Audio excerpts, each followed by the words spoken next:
আমার প্রিয় সন্তান, তোমরা আমাকে ঈশ্বর, আল্লাহ, শিব, জেহোভা, গড আদি নামে ডাকো। তোমরা আমার মন্দির, মসজিদ, চার্চ এবং গুরুদুয়ারা তৈরি করেছ। তোমরা বেদ শাস্ত্র এবং অনেক প্রকার ধর্মগ্রন্থ লিখেছ। আমার কাছে পৌঁছানোর জন্য তোমরা পূজা, অর্চনা, জপ তপ করেছ। তোমরা আমার নামে অনেক ধর্মযুদ্ধ করেছ। ত্যাগ এবং বলিদান দিয়েও দুর্ভাগ্যবশত না আমাকে পেয়েছ, না আমার কাছে তোমরা পৌঁছতে পেরেছ।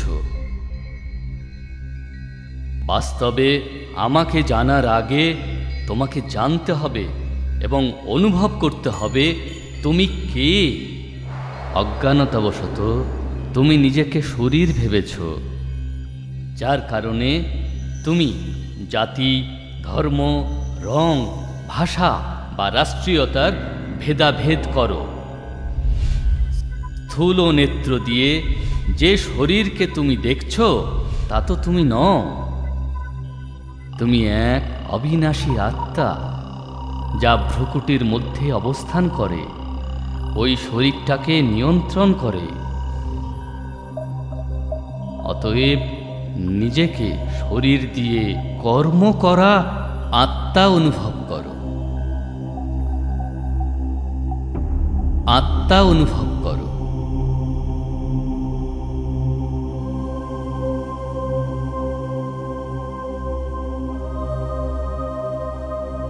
এখন কিছুক্ষণের জন্য এই সংসারের বাতাবরণ থেকে নিজেকে আলাদা করো।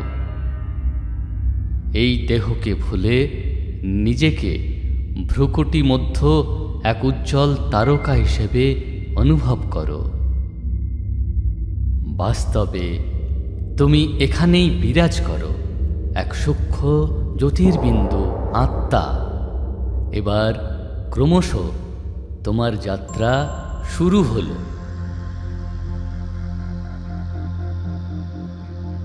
এই ভৌতিক সংসার আর দেহভান থেকে উপরে উঠে তুমি চলে যাচ্ছ নীল আকাশে।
সূর্য, চন্দ্র, নক্ষত্রমালা পেরিয়ে তুমি এক সুন্দর সোনালী প্রকাশযুক্ত সংসারে পৌঁছে গেছ।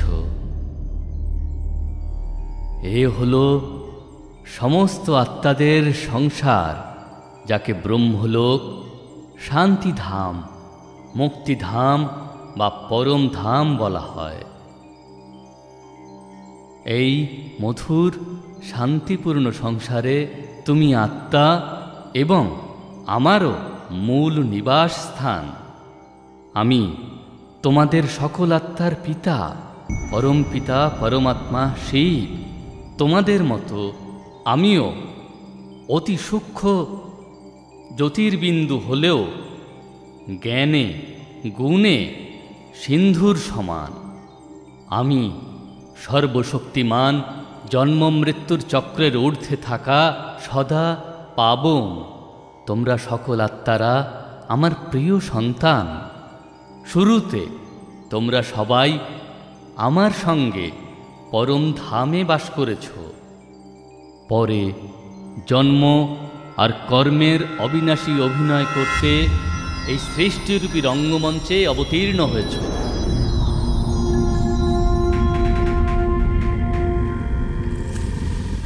এই অনাদি অবিনাশী নাটক সত্যযুগ, ত্রেতাযুগ, দ্বাপর যুগ আর কলিযুগে বিভক্ত।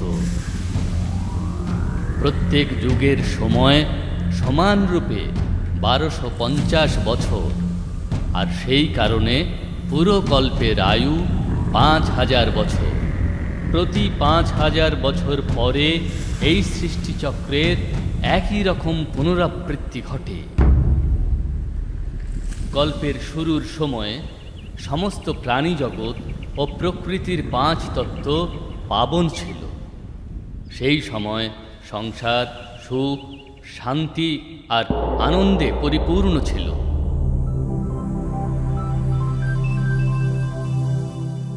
এই সেই সময় যাকে সত্যযুগ আর ত্রেতাযুগ নামে অভিহিত করা হতো, যেখানে তোমরা দেবী দেবতা রূপে ছিলে।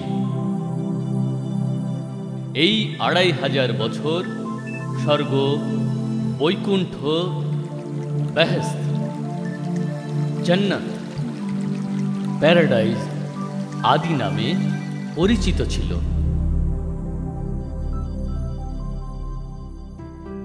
সত্যযুগ অর্থাৎ স্বর্ণযুগে শ্রী লক্ষ্মী ও শ্রী নারায়ণের অটল অখণ্ড রাজ্য ছিল।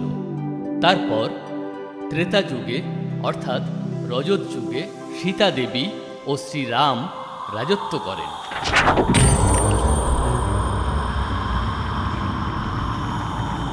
দ্বাপর যুগে দেহভানের কারণে বিকারগ্রস্ত হয়ে নিজের শক্তির ক্ষয় হতে শুরু হল।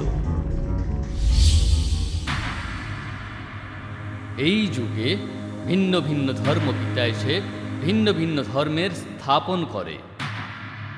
শুরুতে এই ধর্ম স্থাপনের উদ্দেশ্য ছিল মানব জাতিকে এক সূত্রে বাঁধা এবং সঠিক পথ প্রদর্শন করা।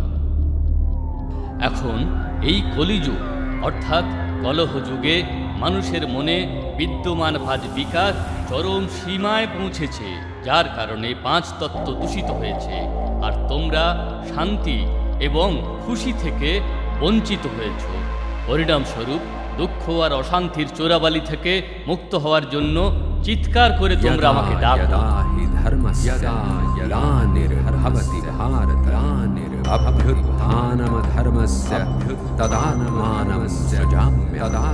परित्राणाय साधु परित्राणिनाशाय च दुष्कृतानाशाय धर्म संस्थापनार्थाय धर्म संभवामि युगे संभवामि युगे युगे।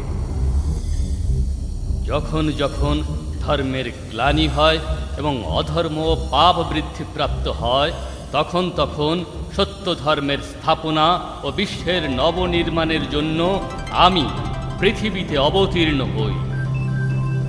আমার এই দিব্য এবং পবিত্র অবতরণের কালকে সঙ্গম যুগ বলা হয়। কলিযুগ এবং সত্যযুগের সঙ্গমের এই সময় অত্যন্ত কল্যাণকারী। গীতার মাধ্যমে প্রদত্ত বচন অনুসারে ভারতভূমিতে আমার অবতরণ হয়েছে। প্রজাপিতা ব্রহ্মার সাকার মনুষ্যদেহে প্রবিষ্ট এবং সন্নিবিষ্ট হয়ে আমি সহজ গীতা জ্ঞান এবং রাজযোগ দ্বারা তোমাদের পবিত্র করার মহান কার্যে রত আছি। এখন তুমি দেহ এবং দেহের সমস্ত সম্বন্ধকে ভুলে নিজেকে আত্মা নিশ্চয় করে আমাকে পরমপিতা পরমাত্মাকে স্মরণ করো।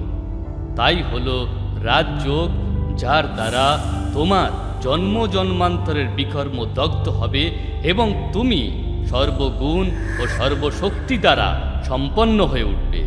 মনে রেখো, প্রকৃতির পঞ্চতত্ত্ব তোমার এই সম্পন্নতার জন্য প্রতীক্ষা করে আছে।